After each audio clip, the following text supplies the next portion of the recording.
오늘은 우리 하우머스 리포트 마태복음 9장의 후반부 한 관리가 자신의 딸을 살려달라고 예수님께 찾아오고, 그리고 그 딸을 고치러 가는 중에 혈루증 앓는 여인이 예수님의 옷을 만지고 이제 액자식 구성으로 된 방식이죠. 그래서 다시 예수님께서 그걸 고치시고 다시 그 관리의 딸에 관한 말씀으로 넘어가면서 그 딸을 고치시고, 그 다음에 이제 맹인들의 눈을 뜨게 하시고 말 못하는 사람 고치시고, 그리고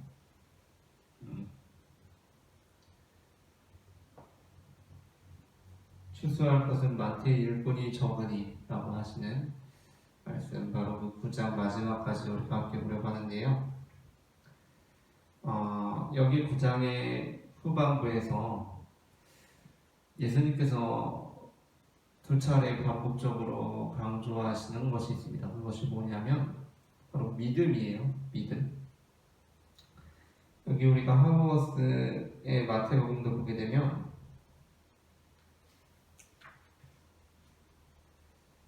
(192페이지에)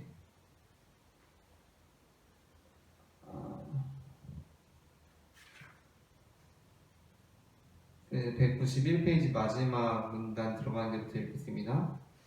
예수님께서 이러한 것들을 말씀하실 때 갑자기 이스라엘의 대표제자 회당장인 한 사람이 예수님께 와서 나병 환자처럼 그 앞에 무릎을 꿇는다.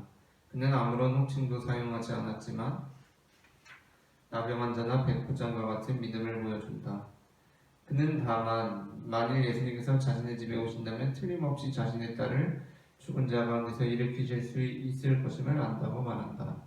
예수님과 제자들은 그를 따라 그의 집으로 가는데 그들이 도착하기 전에 12년 동안 혈루증을 앓던 여인이 고침을 받을 수 있으리라 믿으면서 예수님의 옷소를 만진다. 우리는 마태가 그녀가 12년 동안 고통당하고 있었는지를 어떻게 알았고 또 왜 그가 이것을 우리에게 전하는 것이 중요하다고 생각했는지 궁금할 수밖에 없지만 그와 같은 세부적인 설명이 우리로 하여금 이 여인의 절망적인 상황을 이해하도록 돕는 것은 분명하다. 그녀의 조건으로 보건대 그녀는 항상 부정했기 때문에 격리되어 있었을 것이다. 그러므로 그녀가 예수님을 만진 것은 비범하고도 절망적인 행동이었다. 다시금 예수님께서는 그녀의 믿음, 그분께서 곧 스스로 누구신지 말씀하신 그분이라는 믿음을 영예롭게 하시고 그녀가 치료되었다고 선언하신다. 그녀를 치료한 것은 일반적인 믿음이 아니라 예수님께 고치실 권세가 있음을 믿는 그녀의 믿음이다. 그녀는 즉시 나았고 그녀의 격리도 끝났다 라는 거예요. 그리고 이제 이 뒷부분에도 강조되는 것이 무엇이냐면 그러니까 믿음입니다. 믿음. 여기에서 이제 하우머스는 그녀를 치료한 것은 일반적인 믿음이 아니라 예수님께 고치실 권세가 있음을 믿는 그녀의 믿음이다라는 거예요. 그녀를 치료한 것은 일반적인 믿음이 아니라 예수님께 고치실 권세가 있음을 믿는 그녀의 믿음이라는 거.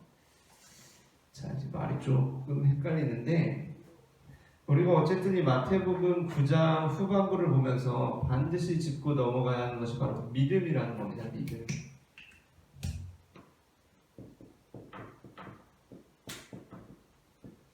왜 그러냐 하면 이 마태복음 9장에 보면 예수님께서 두 번 말씀하세요. 뭐냐면 혈루증 앓는 여인이 예수님의 옷을 만졌고 그때 예수님께서 그녀에게 따라 안심하라 네 믿음이 너를 구원하였다 하십니다. 자, 그래서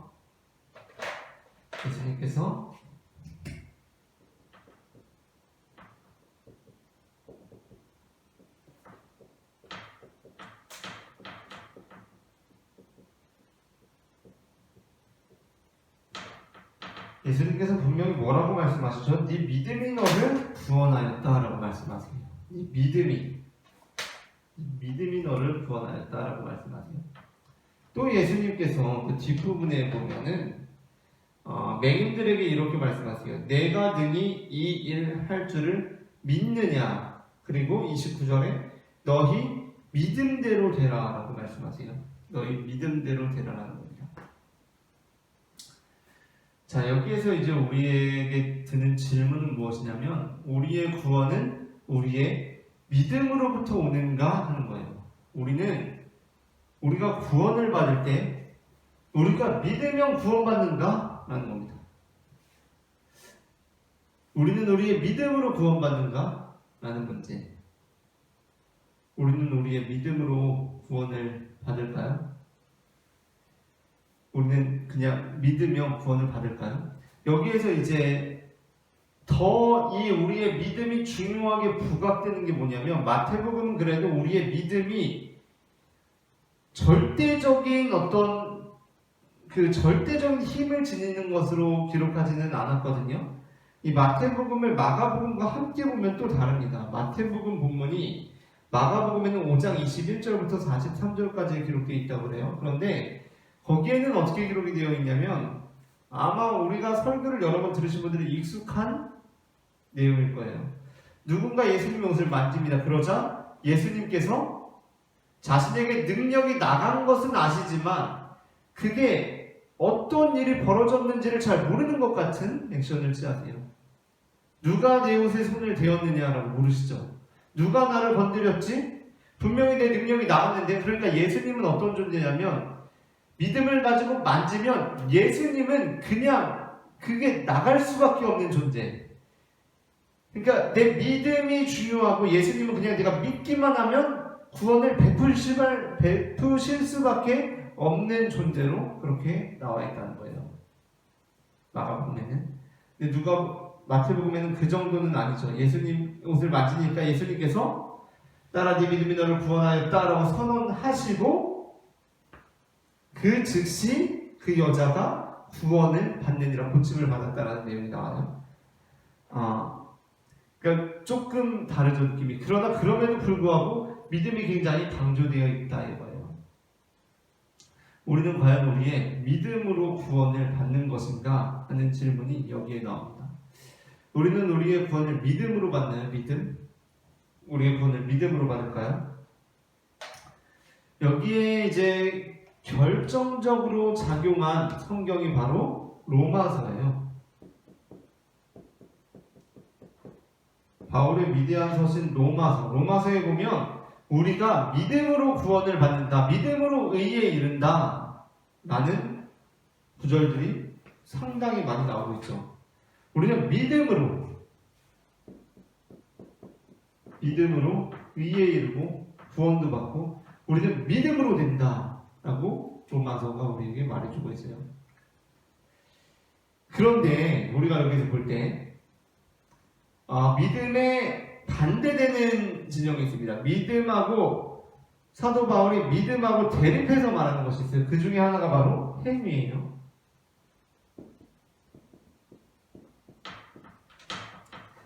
우리는 행위로 구원을 받는 것이 아니라 우리는 믿음으로 구원을 받는다라고 사도 바울은 말하고 있어요. 또한 우리는 율법에 의한 것이 아니라 믿음에 의해서 의롭다 칭함을 받는다 이거예요. 율법이 또 반대되고 있어요. 그런데 여기에서 또 다른 의미로 반대되고 있는 것이 있는데 그것이 바로 무엇이냐면 믿음과 관련해서 차별입니다. 차별. 그러니까 믿음과 하나 반대되는 것이 뭐냐면 바로 혈통이에요. 혈통.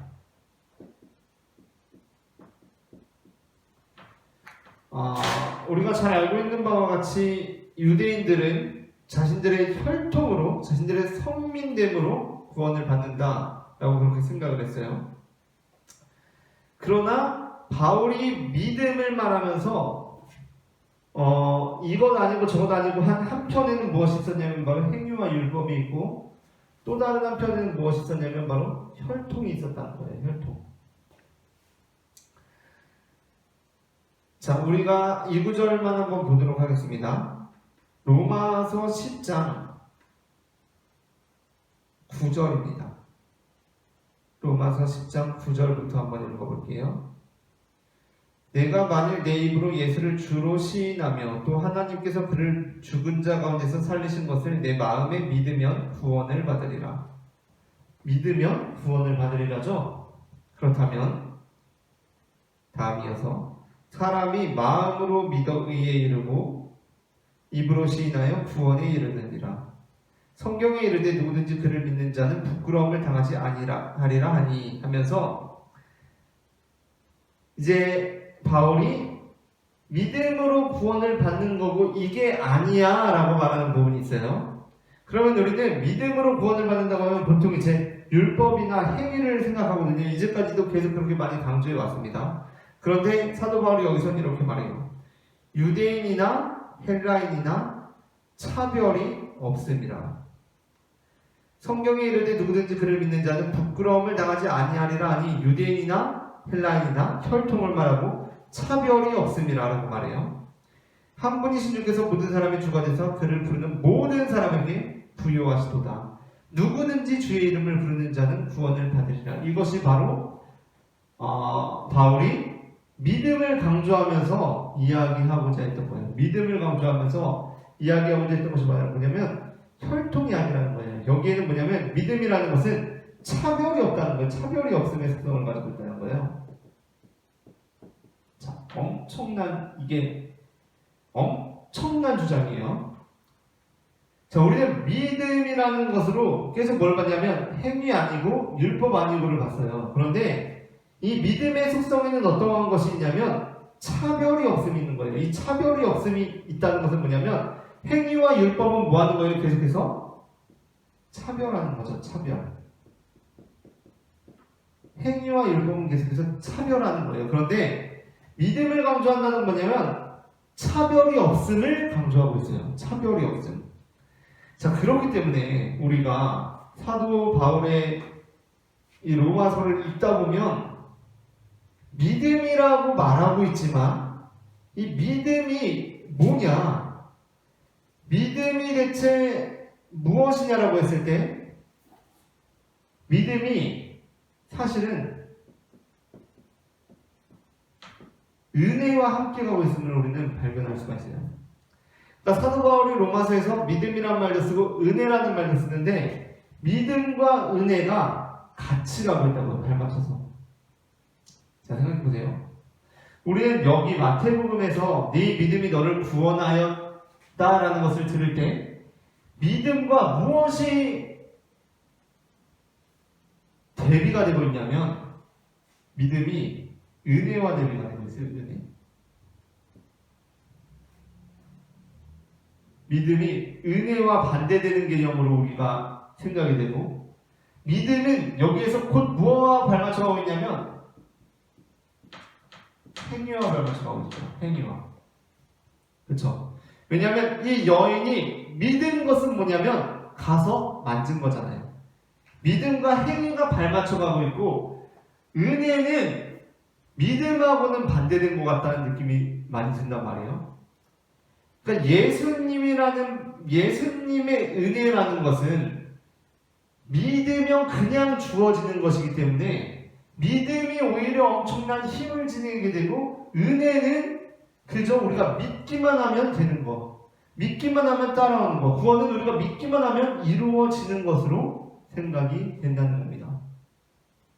그렇게 되면서 우리는 믿음을 강조하게 되고요. 이때 우리가 강조하게 되는 믿음은 뭐냐면 여기에서의 믿음과 은혜가 발맞춰가고 있는 이 믿음이 아니라 사실은 행위라는 말을 믿음으로 다시 쓴 거죠. 행위라는 말을 믿음으로 다시 쓴 겁니다. 이거는 우리가 믿음이라고 말하고 믿음이라고 쓰고 있지만 사실은 그 안에 무슨 의미를 갖고 있냐면 행위예요. 행위. 자, 잘 한번 생각해 보세요. 우리가 믿는다 라고 할 때 그 믿음이 얼마나 많이 이 행위를 내포하고 있는가, 율법을 내포하고 있는가. 자, 그럼 이제 우리가 여기에서 생각해 볼 게 있어요. 뭐냐면 예수님께서 그렇다면 네 믿음이 너를 구원하였다고 했는데 그러면 우리의 믿음이 우리를 구원하는 것이지 대체 무엇이 우리를 구원합니까?